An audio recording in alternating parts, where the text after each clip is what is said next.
How to connect your WhatsApp business with your Instagram.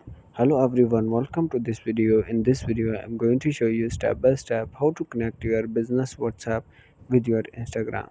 First of all, open WhatsApp and tap on top right three dots. Now here you have to click on settings button.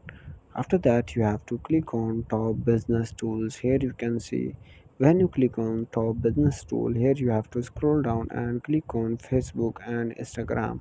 Now here you have to click on plus icon front of your Instagram.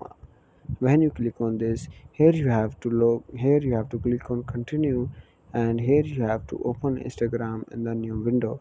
Now here you have to click on sign in at the top right.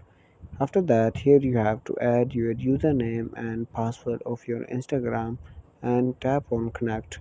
In this way you can connect your account with the WhatsApp business. Thanks for watching this video. Please subscribe my channel.